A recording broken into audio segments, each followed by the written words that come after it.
साथियों, मुझे याद है 2009 में जब वाइब्रेंट गुजरात का आयोजन किया गया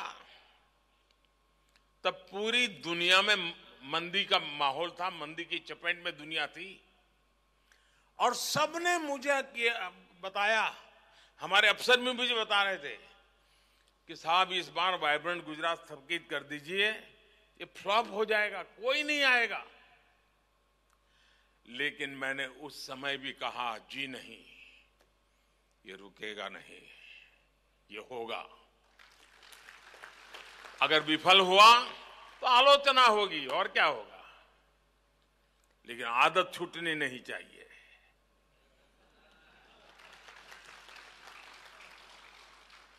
और तब भी वाइब्रेंट गुजरात समिट ने, पूरा विश्व मंदी के दौर में था, लेकिन 2009 के वाइब्रेंट समिट में सफलता का एक और नया अध्याय जुड़ गया। साथियों, वाइब्रेंट गुजरात की सफलता इसकी विकास यात्रा से भी समझी जा सकती है। 2003 में इस समिट से कुछ 100 पार्टिसिपेंट्स और डेलीगेट जुड़े थे, बहुत छोटा सा कार्यक्रम था। आज 40,000 से ज्यादा पार्टिसिपेंट्स और डेलीगेट्स इस समिट में हिस्सा लेने के लिए आना शुरू हुए हैं। 2003 में इस समिट में सिर्फ गिनती भर देशों का पार्टिसिपेशन था, आज 135 देश इसमें पार्टिसिपेट करते हैं। 2003 में इस समिट की शुरुआत में 30 के आसपास एग्जीबिटर्स आए थे। अब 2000 से अधिक एग्जीबिटर्स इस समिट में आते हैं। साथियों, वाइब्रेंट गुजरात की सफलता के पीछे कई स्पेसिफिक रीजंस हैं। इसकी सफलता में आइडिया, इमेजिनेशन और इंप्लीमेंटेशन जैसे कोर एलिमेंट शामिल है। अगर मैं आइडिया की बात करूं तो वाइब्रेंट गुजरात एक ऐसा यूनिक कंसेप्ट था जिसके बारे में भारत में कम ही लोगों ने सुना था, लेकिन समय के साथ मिली सफलता से लोगों को इसका महत्व समझ आया। कुछ समय बाद दूसरे राज्यों ने भी अपनी तरह के बिजनेस एंड इन्वेस्टर समिट का आयोजन शुरू कर दिया। एक और अहम फैक्टर है इमेजिनेशन। हमने अलग तरह से सोचने का साहस दिखाया। हम उन दिनों प्रदेश के स्तर पर ही कुछ बहुत बड़ा सोच रहे थे, कुछ ऐसा जो देश के स्तर पर भी न हो पाया हो। हमने एक देश को अपना पार्टनर कंट्री बनाने का साहस दिखाया और डेवलप कंट्री को एक छोटा राज्य दुनिया के एक डेवलप कंट्री को पार्टनर कंट्री बना दे, ये सोच भी आज थोड़ा लगता है, उस समय जरा कल्पना कीजिए क्या हुआ होगा, लेकिन कर लिया। देश के किसी अकेले राज्य के लिए एक बहुत बड़ी बात थी। साथियों, आइडिया और इमेजिनेशन कितने भी अच्छे हो, लेकिन इनके लिए पूरे सिस्टम को मोबिलाइज करना और रिजल्ट्स डिलीवर करना बहुत महत्वपूर्ण है। एक ऐसा काम है जिसके लिए बड़ी प्लानिंग, कैपेसिटी बिल्डिंग में निवेश, हर डिटेल पर नजर और अथक परिश्रम की जरूरत होती है ताकि इस स्केल का आयोजन हो सके। मैंने पहले भी कहा है, सेम ऑफिसर्स, सेम रिसोर्सेज और सेम रेगुलेशंस के साथ हमने कुछ ऐसा किया जिसके बारे में कभी किसी ने सोचा नहीं था। साथियों, वाइब्रेंट गुजरात समिट की एक और पहचान नोट करने वाली है। आज vibrant Gujarat one time event से एक इंस्टीट्यूशन बन गया है, जिसका सिस्टम और प्रोसेस सरकार के भीतर और सरकार के बाहर साल भर स्वतः चलता रहता है। चीफ मिनिस्टर्स बदले, करीब करीब पुराने लीडिंग ऑफिसर तो सारे के सारे रिटायर्ड हो गए।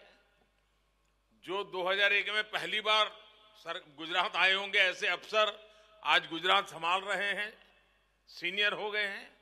समय बदला, लेकिन एक चीज नहीं बदली। हर बार वाइब्रेंट गुजरात सफलता की नई ऊंचाई तक पहुंचता रहा। ऐसा इसलिए हुआ क्योंकि हमने प्रोसेस को संस्थागत बना दिया। इस सफलता की जो कंसिस्टेंसी है, उसके लिए यही ताकत इसका आधार है। और इसके लिए इंफ्रास्ट्रक्चर पर भी वैसे ही बल दिया।